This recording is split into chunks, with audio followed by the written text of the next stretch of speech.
الحمد لله رب العالمين والصلاة والسلام على سيد الأنبياء والمرسلين أما بعد فقد قال الله تبارك وتعالى في القرآن الكريم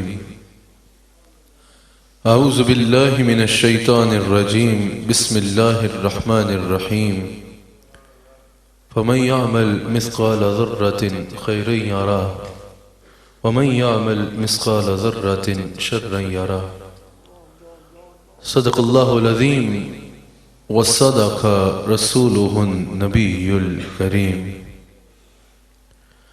سچا ہمارا مالک اور سچا ہمارا خالق کہ سوا اس واحد و یکتا کہ کوئی عبادت کے لائق نہیں، اور سچے اس کے پیارے حبیب آپ کے اور میرے آقا مولا خاتم النبیین رحمت للعالمین حضرت سیدنا و مولانا محمد الرسول اللہ صلی اللہ علیہ وآلہ وسلم کہ جنہوں نے بھٹکی ہوئی انسانیت کا تعلق خالق حقیقی کے ساتھ جوڑ ڈالا۔ ناظرین اکرام، ARY-QTV پر آپ پروگرام دیکھ رہے ہیں ایمان اور اسلام، جو میرا اور آپ کا ہفتہ وار گفتگو کا سلسلہ ہے۔ الحمدللہ ہمارے ناظرین کے لیے اور حاضرین کے لیے یہ سعادت کی بات ہے کہ جہاں درس حدیث کو سماعت فرمائیں گے وہیں الحمدللہ اللہ کے ایک کامل ولی ہمارے مرشد کریم اس بزم محبت کی صدارت فرما رہے ہیں اور ہم اپنے شیخ کامل کی زیارت بھی کر رہے ہیں۔ ناظرین اکرام، QTV کے اس پروگرام میں آج ہمارے مہمان خصوصی ہیں جناب فیصل کنڈی صاحب، اللہ تعالیٰ ان کی بھی عزتوں میں مزید اضافہ اور برکت عطا فرمائے۔ ناظرین اکرام، آج جس عنوان پہ میں نے آپ سے بات کرنی ہے وہ گناہوں کے نقصانات ہیں، کہ گناہوں کے انسانی زندگی میں کیا نقصان ہوتے ہیں۔ کئی کام ایسے ہوتے ہیں جن کو ہم بہت نارمل اور چھوٹا سمجھ کے کر لیتے ہیں، لیکن ہماری دنیا و آخرت میں وہ کیسے نحوست لاتے ہیں اور ہماری دنیا و آخرت ان کے سبب کیسے برباد ہو جاتی ہے، ہمیں اس کی خبر بھی نہیں ہوتی۔ ہمیں اس کی خبر بھی نہیں ہوتی۔ گناہ انسان کو کس طرح تباہ و برباد کر دیتے ہیں، گناہ انسان کو خالق حقیقی سے کتنا دور کر دیتے ہیں، کتنا دور کر دیتے ہیں۔ گناہ انسان کی آخرت کو کیسے برباد کر دیتے ہیں، کیسے برباد کر دیتے ہیں۔ آج کے خطاب میں قرآن و حدیث کی روشنی میں ہم نے اس اعتبار سے اپنی گریبان میں جھانکنا ہے، اس اعتبار سے اپنی گریبان میں جھانکنا ہے۔ ناظرین اکرام، ہم کتنے غافل ہیں، انسان کتنا غافل ہے، کتنا غافل ہے انسان، کہ اگر انسان کو گناہ کا موقع ملے، انسان کو گناہ کا موقع ملے، اللہ تعالی ہم سب کو معاف فرمائے۔ تقریباً سب کی یہی حالت ہے، تقریباً ہم سب کی یہی حالت ہے۔ اگر ہمیں گناہ کا موقع ملے، ہم آگے بھی دیکھتے ہیں، پیچھے بھی دیکھتے ہیں، دائیں بھی دیکھتے ہیں اور بائیں بھی دیکھتے ہیں کہ کوئی ہمیں دیکھ تو نہیں رہا۔ اگر کوئی نہ دیکھ رہا ہو، ہم فوراً موقع کو غنیمت جانتے ہیں اور گناہ کر لیتے ہیں۔ ایک بار بھی اوپر نہیں دیکھتے کہ اللہ ہمیں ہر حال میں دیکھ رہا ہے، ہمارا رب ہمیں ہر حال میں دیکھ رہا ہے۔ خدا کی قسم ناظرین و حاضرین، اگر ہم اس کو اپنی زندگی کی عادت بنا لیں کہ جیسے گناہ کرتے ہوئے آگے بھی دیکھتے ہیں، پیچھے بھی دیکھتے ہیں، دائیں بھی دیکھتے ہیں اور بائیں بھی دیکھتے ہیں کہ کوئی دیکھ تو نہیں رہا، اگر کوئی دیکھ رہا ہو تو گناہ نہیں کرتے۔ اسی طرح اگر گناہ کرتے وقت ہم بلکہ ہر وقت اپنی زندگی میں اس یقین کو حصہ بنا لیں، اپنے معاملات کا اس یقین کو اپنی زندگی کا حصہ بنا لیں کہ اللہ ہمیں ہر حال میں دیکھ رہا ہے، اللہ ہمیں ہر حال میں دیکھ رہا ہے، تو واقعتاً اگر اللہ کی محبت دل میں ہوئی تو کبھی انسان گناہ کے قریب نہیں جائے گا، کبھی انسان گناہ کے قریب نہیں جائے گا۔ جیسے لوگوں سے حیا کرتے ہو، اس سے زیادہ اللہ سے حیا کرو کہ جتنے دروازوں میں جا کے تم کیوں نہ چھپ جاؤ، تمہارا رب تمہیں ہر حال میں دیکھ رہا ہے، تمہارا رب تمہیں ہر حال میں دیکھ رہا ہے۔ بس ہمیں یہ کوشش کرنی ہے کہ یہ جو ہمارا ایمان ہے اس کو صرف الفاظ کی حد تک محدود نہ رکھیں بلکہ اس کو اپنا یقین بنائیں کہ ہمارا رب ہمیں ہر حال میں دیکھ رہا ہے، اللہ ہمیں ہر حال میں دیکھ رہا ہے، اللہ ہمیں ہر حال میں دیکھ رہا ہے۔ ناظرین، جو میں نے آیت تلاوت کی، اللہ کریم قرآن کریم میں ارشاد فرماتا ہے فَمَن يَعْمَلْ مِثْقَالَ ذَرَّةٍ خَيْرًا يَرَهُ وَمَن يَعْمَلْ مِثْقَالَ ذَرَّةٍ شَرًّا يَرَهُ، کہ قیامت کے دن تم نے جو چھوٹے سے چھوٹی نیکی بھی کر رکھی ہوئی وہ تمہارے سامنے رکھ دی جائے گی، وہ تمہارے سامنے رکھ دی جائے گی، اور چھوٹے سے چھوٹا بھی جو تم نے گناہ کیا ہوا وہ بھی تمہارے سامنے رکھ دیا جائے گا، جو شر کیا ہوا، جو گناہ کیا ہوا وہ تمہارے سامنے رکھا جائے گا اور تمہیں اس پہ حساب دینا ہوگا، تمہیں اس پہ حساب دینا ہوگا۔ ناظرین، ہم یہ سنتے تو ہیں لیکن اس پہ سوچتے نہیں ہیں۔ دنیا کے معاملات میں تو ہم گرمی کے موسم سے پہلے اس کی تیاری شروع کر دیتے ہیں، سردی کے موسم سے پہلے اس کی تیاری شروع کر دیتے ہیں، کسی بھی سفر پہ جائیں تو پہلے سے اس کی تیاری شروع کر دیتے ہیں، لیکن جو ہمارا حقیقی سفر ہے اس کی ہم کوئی تیاری نہیں کرتے۔ اس معاملے میں ہم سوچتے ہی نہیں کہ ہم نے اللہ کے حضور پیش ہونا ہے۔ آج اگر کوئی 2 نمازیں پڑھ لے، 2 راتوں کو جاگ لے، 2 کتابیں پڑھ لے، وہ سمجھتا ہے میری بخشش تو اب قطعی ہے، اب مجھے فکر کی ضرورت نہیں ہے۔ اللہ اکبر! یہاں پر میں آپ کو اس شخصیت کا واقعہ سامنے رکھتا ہوں آپ کے، جن کی جنت میں شک کر رہے انسان تو انسان اپنے ایمان سے ہاتھ دھو بیٹھتا ہے۔ امیر المؤمنین حضور علیہ السلام کے خلیفہ حضرت عمر فاروق رضی اللہ تعالی حضرت عمر فاروق رضی اللہ تعالیٰ عنہ، وہ جن کے بارے میں حضور علیہ السلام نے فرمایا اگر میرے بعد نبی ہوتا تو عمر ہوتا، جن کی یہ شان ہے کہ اگر ان کی کوئی جنت پہ شک بھی کر لے تو وہ اپنے ایمان سے ہاتھ دھو بیٹھتا ہے۔ وہ حضرت عمر فاروق رضی اللہ تعالیٰ عنہ نماز پڑھ رہے ہیں، امام یہ آیت تلاوت کرتا ہے کہ فَمَن يَعْمَلْ مِثْقَالَ ذَرَّةٍ خَيْرًا يَرَهُ وَمَن يَعْمَلْ مِثْقَالَ ذَرَّةٍ شَرًّا يَرَهُ۔ یہ آیت امام تلاوت کرتا ہے، حضرت عمر فاروق غش کھا کے ہوش ہو جاتے ہیں۔ جب ہوش میں آتے ہیں زارو قطار روتے ہیں اور رو رو کے کہتے ہیں یا اللہ میں تو اپنے ایک عمل کا حساب بھی نہیں دے سکتا اور تو فرما رہا ہے کہ چھوٹے سے چھوٹا گناہ بھی سامنے رکھ کے اس پہ حساب دینا ہوگا۔ یا اللہ میں تیرا سامنا کرنے کی جرت نہیں کرتا، مجھ میں جرت نہیں ہے کہ میں تیرا سامنا کروں۔ ناظرین، بس یہی ہم نے توجہ کرنی ہے، گناہوں پہ اپنے گریبان میں جھانکنا ہے، وہ کام جو اللہ اور اس کے رسول کو پسند نہیں ہے ان کو نکال کے اپنی زندگی سے باہر پھینکنا ہے، اپنی زندگی سے باہر پھینکنا ہے۔ پتہ ہمیں سب کچھ ہے کہ کیا غلط ہے اور کیا صحیح ہے، ہمیں سب پتہ ہے۔ ہم گناہ اکیلے میں کیوں کرتے ہیں، لوگوں کے سامنے کیوں نہیں کرتے؟ کیونکہ ہمیں لوگوں کے سامنے گناہ کرتے حیا آتی ہے، ہمیں پتہ ہے کہ کیا اچھا ہے اور کیا برا ہے۔ صحیح مسلم میں یہ حدیث موجود ہے، حضرت نواس بن سمعان رضی اللہ تعالیٰ عنہ نے حضور علیہ السلام سے عرض کی کہ یا رسول اللہ یہ نیکی کیا ہے اور گناہ کیا ہے؟ حضور علیہ السلام نے فرمایا نیکی حسن اخلاق ہے، نیکی حسن اخلاق کا نام ہے، اور گناہ یہ ہے کہ جو تمہارے دل میں ہو اور تم اس کو اظہار کرتے ہوئے گھبراتے ہو، تمہیں اچھا نہیں لگتا کہ لوگ اس کو جان لیں، تمہارے دل میں ہے، تمہیں پتہ ہے یہ غلط کام ہے، تمہیں پتہ ہے یہ گناہ ہے، اگر لوگوں کے سامنے کیا تو شرمندگی ہوگی، تمہارے دل میں وہ موجود ہے لیکن تم یہ نہیں چاہتے کہ لوگ اس کو جانیں۔ حضور نے فرمایا یہ گناہ ہے، یہ گناہ ہے۔ ابن ماجہ میں یہ حدیث موجود ہے، حضور علیہ السلام ارشاد فرماتے ہیں کہ جب انسان کوئی بھی گناہ کرتا ہے نا، ناظرین و حاضرین، ہم چھوٹے چھوٹے گناہ سمجھ کے دن میں کتنے گناہ کر لیتے ہیں، ہم نے خود کرائٹیریا بنا رکھا ہے کہ یہ گناہ چھوٹا ہے اور یہ بڑا ہے۔ ہم چھوٹے چھوٹے گناہ سمجھ کے دن میں کتنے گناہ کر لیتے ہیں جن پہ سوچتے بھی نہیں، جن پہ توجہ بھی نہیں دیتے، لیکن ان کا ہماری زندگی میں آخرت کا نقصان میں آگے بیان کرتا ہوں، زندگی میں ہی کیا نقصان شروع ہو جاتا ہے میں آپ کے آگے بیان کر رہا ہوں۔ ابن ماجہ میں میرے مصطفیٰ علیہ السلام کا یہ فرمان موجود ہے، حضور علیہ السلام فرماتے ہیں کہ جب انسان گناہ کرتا ہے اس کے دل پہ سیاہ نقطہ آ جاتا ہے، سیاہ نقطہ آ جاتا ہے، وہ مزید گناہ کرتا ہے اور سیاہ نقطہ آ جاتا ہے، وہ گناہوں کی عادت بنا لیتا ہے۔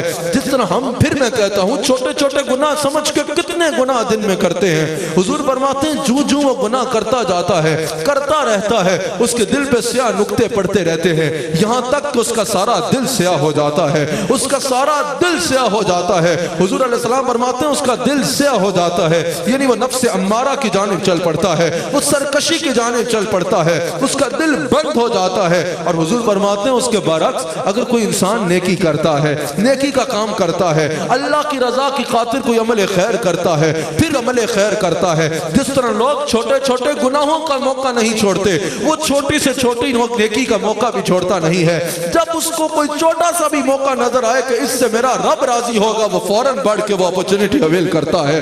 وہ اسی وقت وہ اپورچنٹی کو ضائع نہیں کرتا کہ چھوٹا سا بھی اگر کوئی ایسا موقع ہے جس سے میں رب کو راضی کر سکتا ہوں تو وہ ضائع نہ کروں. حضور فرماتے ہیں وہ نیکی کرتا ہے, اس کے دل میں ایک ایمان کا انگارہ جنم لیتا ہے. حضور فرماتے ہیں وہ مزید نیکیاں کرتا ہے, وہ نور بڑھتا رہتا ہے, نور کا انگارہ آتا ہے. حضور فرماتے ہیں وہ اور نیکی کرتا ہے, نور بڑھتا رہتا ہے, یہاں تک کہ اس سے پتہ ہی نہیں ہوتا لیکن اس کا دل نور سے منور ہو چکا ہوتا ہے, اس کا دل نور سے منور ہو چکا ہوتا ہے. حاضرین ناظرین, جن کا دل نور سے منور ہو جائے, آج بھی ایسے لوگ دنیا میں موجود ہیں کہ جب وہ نماز میں کہتے ہیں السلام علیکہ ایھا النبی, تو دل اتنا منور ہو چکا ہوتا ہے کہ کانوں سے حضور علیہ السلام کا جواب سنا کرتے ہیں, اپنے کانوں سے حضور علیہ السلام کا جواب سنا کرتے ہیں. مصطفیٰ علیہ السلام ارشاد فرماتے ہیں دل کی مثال ہتھیلی کی طرح ہے, دل کی مثال ہتھیلی کی طرح ہے. حضور فرماتے ہیں جب انسان گناہ کرتا ہے, کرتا جاتا ہے, ایک انگلی سکڑ جاتی ہے.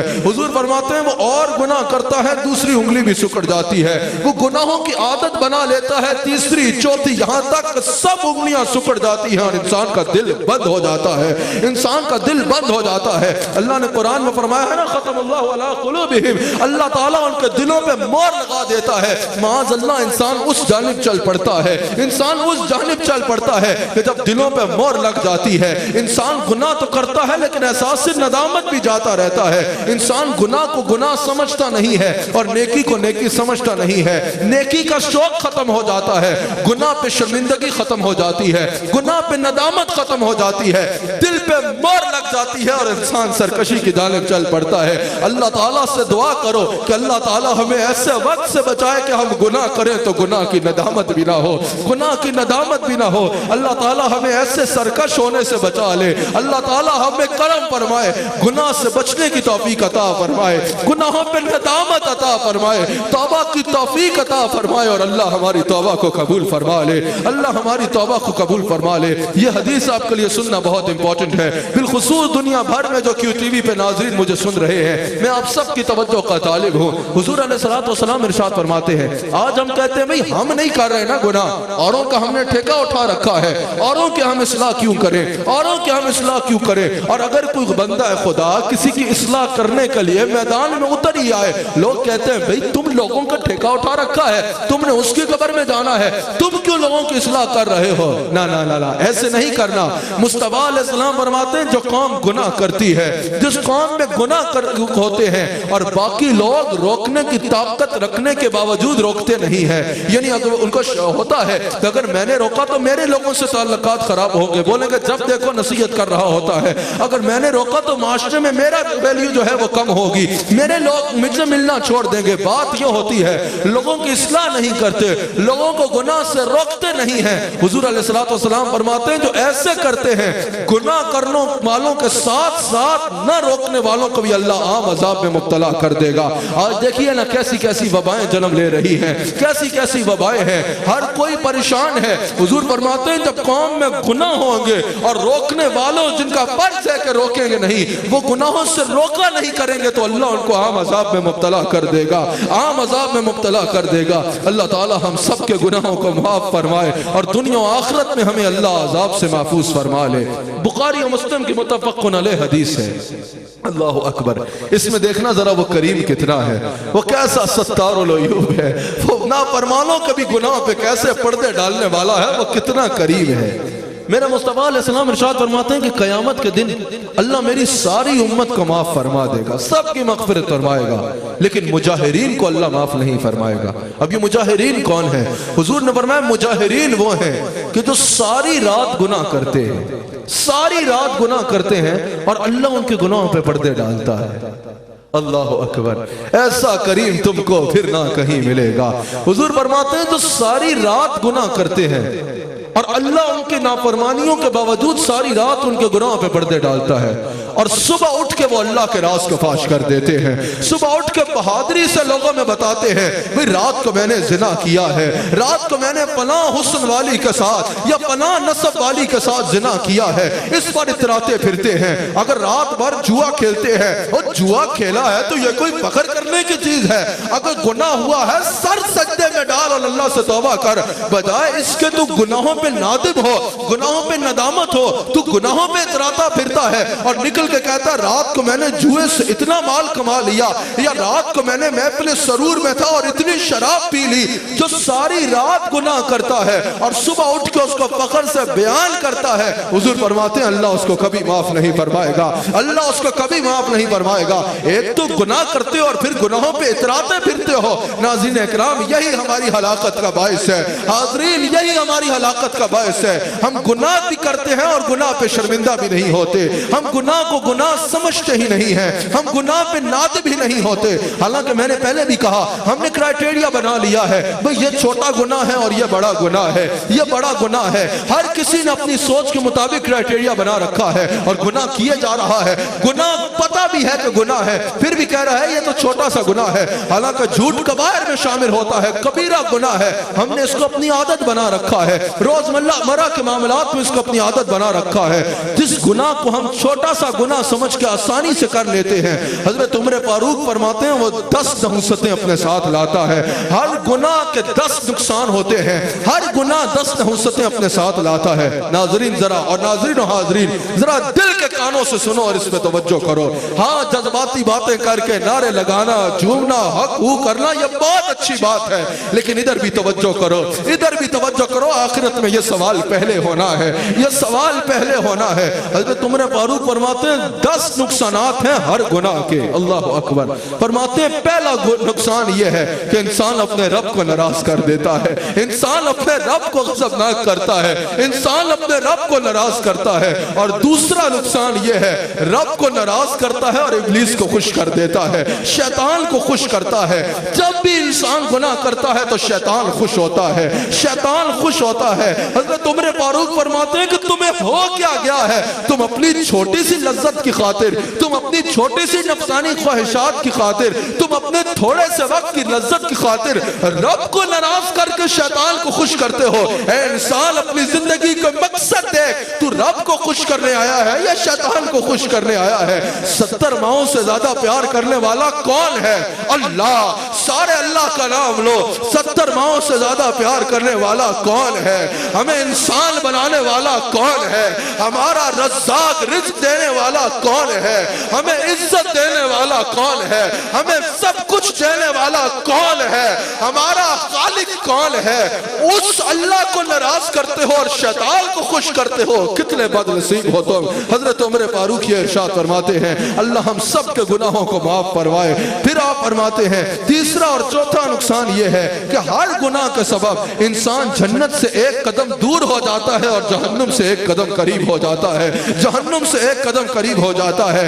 اپنی جان کو مزید بربادی اور ہلاکت میں ڈالتا ہے ہر گناہ کے سبب، اپنے باطن کو ہر گناہ کے سبب مزید ناپاک کرتا ہے۔ حضور علیہ السلام کو قبر میں رنجیدہ کرتا ہے، قبر انور میں رنجیدہ کرتا ہے کہ میرا امتی گناہ کر رہا ہے، میرا امتی نافرمانی کر رہا ہے، اور لوگوں کو اپنے گناہوں پہ گواہ ٹھہراتا ہے اور اللہ کی نافرمانی کرتا ہے، اللہ کی نافرمانی کرتا ہے۔ ناظرین و حاضرین، پروگرام کا وقت تھوڑا رہ گیا ہے، میں نے جلدی سے اپنی بات کو سمیٹنا ہے، آپ کی بھرپور توجہ درکار ہے۔ حاضرین و ناظرین، ہمیں احساس ندامت ہی جاتا رہا ہے۔ ہماری ہلاکت کا باعث یہ ہے کہ ہمارے سے احساس ندامت بھی چلا گیا۔